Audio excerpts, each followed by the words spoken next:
Il me tient particulièrement à cœur de vous présenter notre leader, Monsieur Marc Ulrich Malekou, que je vais prier de devoir se lever pour que vous le regardez bien.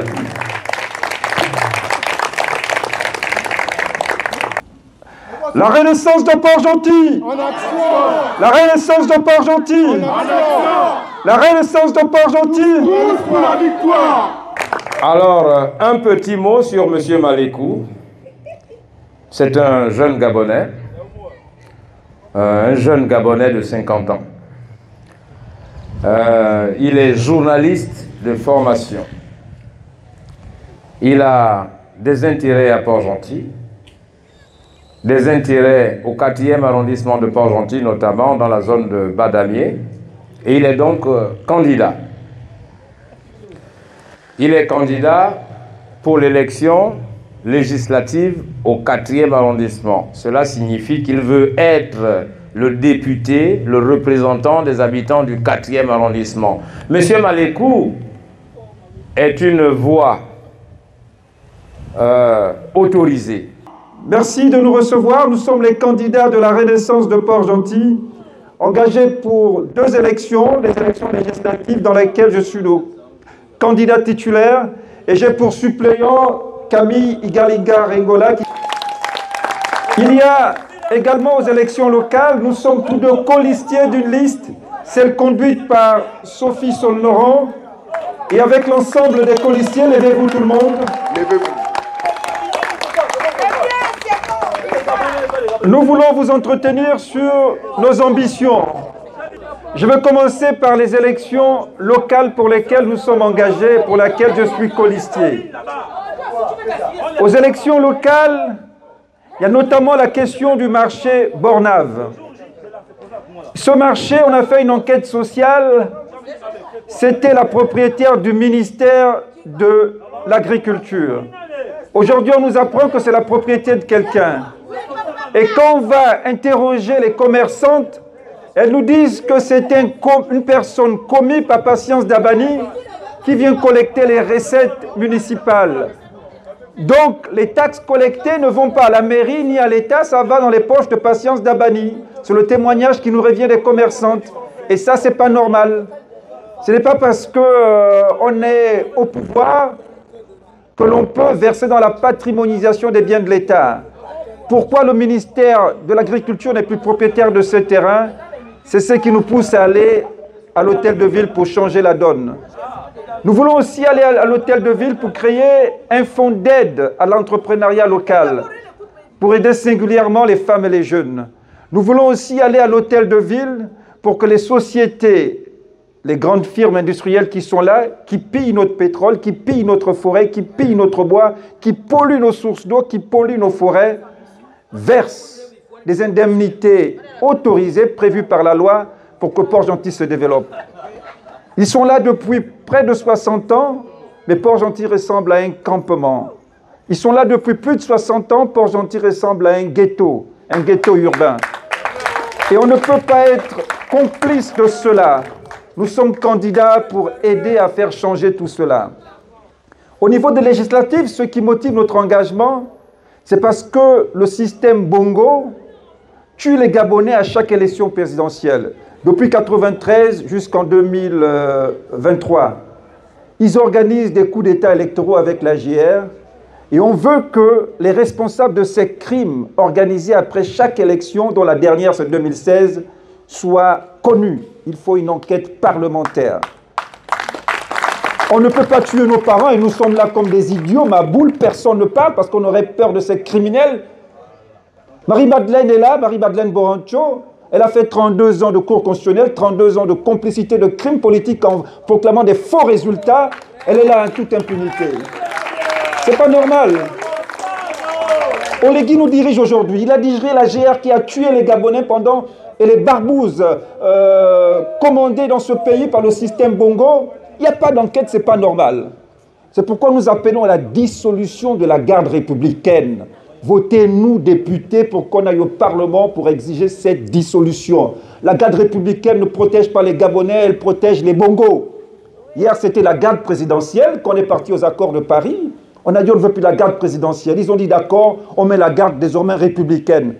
On a cru que tout avait changé. C'était faux. Ils ont changé la vitrine, mais le fond de la boutique reste le même. Il faut que la garde républicaine qui est au service des bongos soit changée par une unité républicaine de sécurité qui ne soit pas seulement l'affaire des gens d'un clan, d'une province, je n'ai pas envie de citer, vous connaissez. Le Gabon, ce n'est pas leur vache à lait. Nous voulons aussi, nous ne voulons plus aussi que l'armée française qui nous impose les bongos et qui vient soutenir les coups d'État à côté de la GR continue à rester au Gabon. Nous allons au Parlement pour dire « France, dégage avec ton armée ». Nous sommes un pays souverain, même si c'est encore sur les papiers, nous allons aider à matérialiser ça. Vous pensez que nous, on peut envoyer même 2 policiers en France, ils vont les chasser? Ils ont ils ont des armes, ils ont des chars, ils ont des hommes armés, ils ont des instructeurs, ils ont des soldats. Mais ça veut dire que militairement, on n'est pas indépendant. Nous voulons aussi partir à l'Assemblée nationale pour dire que l'île Mbagné, Cocotier et Konga, que les Guinguema a donné à la Guinée, là, après un procès inique, il faut qu'on récupère ça. On ne peut pas être complice de ça, c'est quand même le pays de nos ancêtres. On trahit nos pères quand on est silencieux face à ça parce qu'on a peur. S'ils veulent nous tuer, enfin, s'ils peuvent nous tuer, qu'ils le fassent. Mais on ne laissera pas le Gabon être bradé parce qu'ils ont des armes. Ce pays, c'est le pays de nos ancêtres, on le défendra jusqu'à la dernière goutte de sang. Envoyez-nous à l'Assemblée nationale. Je suis candidat à député au 4e arrondissement de Port-Gentil pour parler de ces problèmes. C'est trop facile que tout ça se passe comme ça et puis il n'y a personne pour parler. Non, nous voulons construire le Gabon avec un minima de justice sociale. Donc c'est ce qui nous motive à rencontrer les Port-Gentillais partout où ils sont pour dire il faut un Gabon où les vrais problèmes sont passés pour espérer construire une prospérité solide. Toutes nos richesses sont aux mains des sociétés françaises. Port-Gentil, plus de 60% du budget de l'État gabonais sort d'ici. Mais mon Dieu, regardez comment ça ressemble à un campement à ciel ouvert. On ne peut pas continuer comme ça, ces sociétés sont là. Ils corrompent les politiques, c'est-à-dire ceux qui représentent notre élite politique ici à Port-Gentil, plus que cet argent est capté par ces gens-là, qui, eux, ne disent rien quand les sociétés continuent à paupériser les populations. Donc, nous pensons qu'il y a des gens qui ont décidé de prendre à deux mains la défense des intérêts supérieurs du Gabon et des populations. Nous pensons incarner ces personnes. Nous venons solliciter vos suffrages pour écrire les pages d'un nouveau Gabon libre des bongos, libre de la France-Afrique et en capacité de penser par lui-même son développement. Nous vous remercions.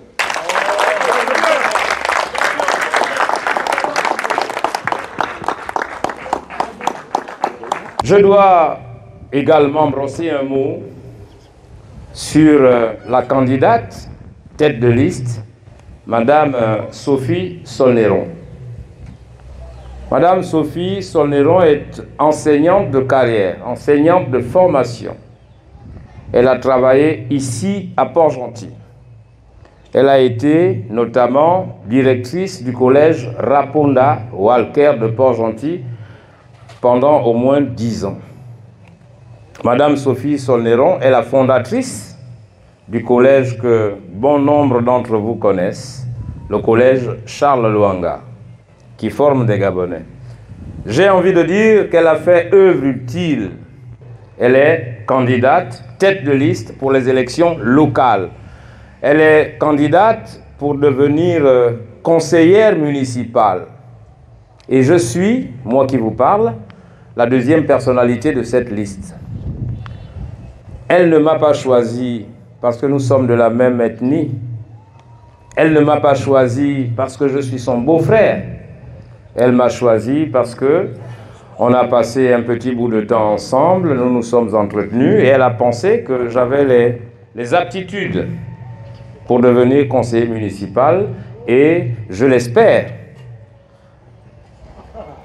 avec vous que nous le deviendrons réellement.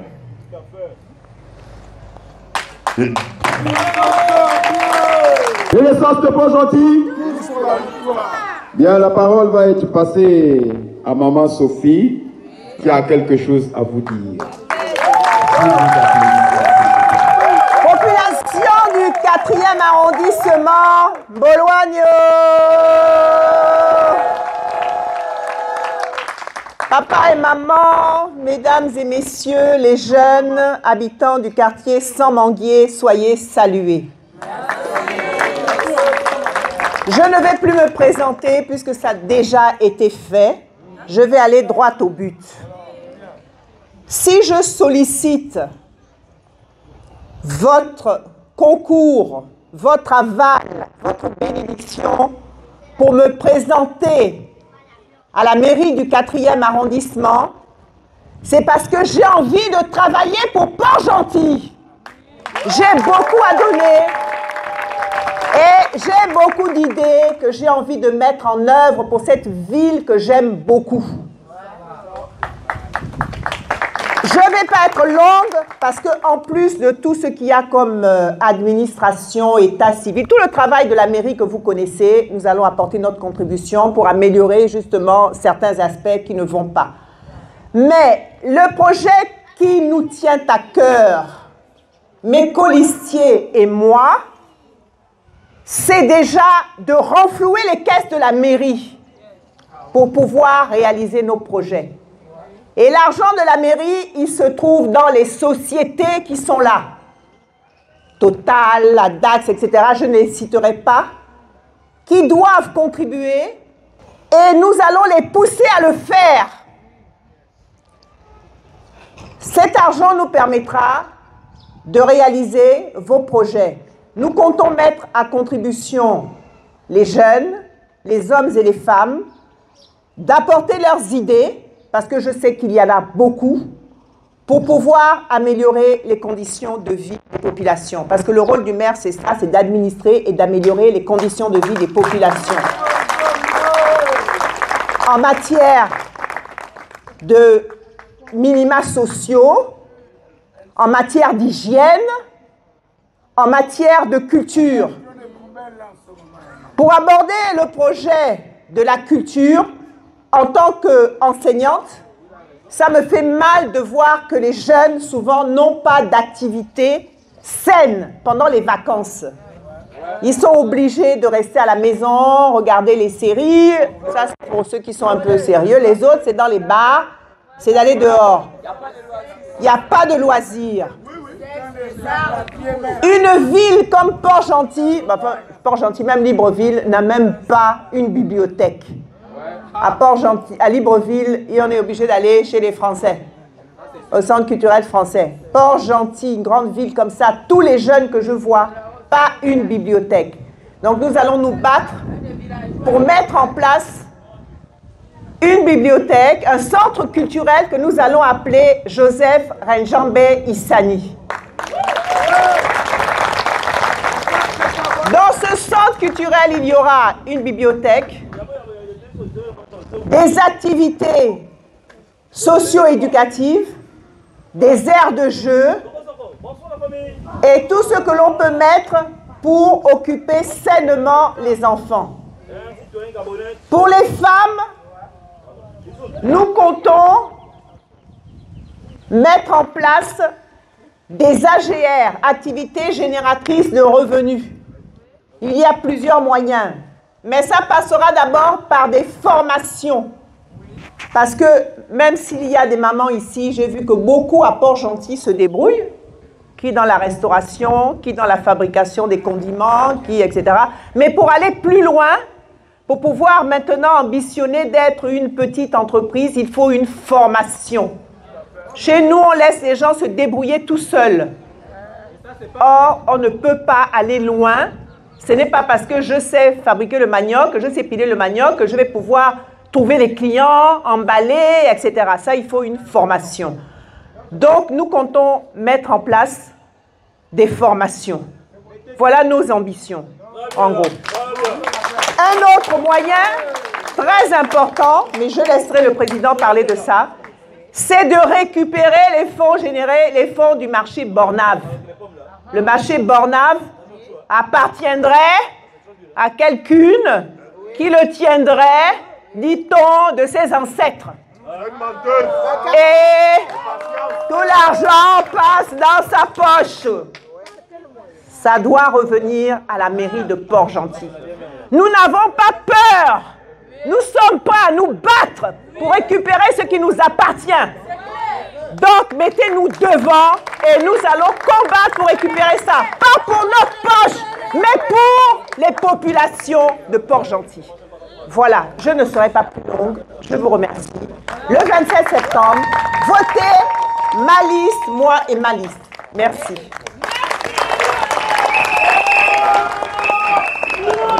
Renaissance de Port-Gentil. En action. Renaissance de Port-Gentil. En action. Renaissance de Port-Gentil. En action. Je m'appelle Monsieur Igalinga Rengola Alain Camille. Je suis le suppléant de l'honorable Malékou. Je vais uniquement vous entretenir sur la force du bulletin de vote, ce qu'il représente, la puissance du bulletin de vote. Le bulletin de vote ne doit pas être soudoyé.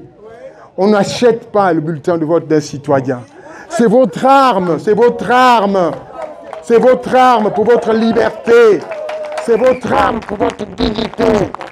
Utilisez ce bulletin de vote à bon escient contre tous ceux qui ont fait qu'aujourd'hui, nous accédons de plein pied dans la famille des damnés de la terre.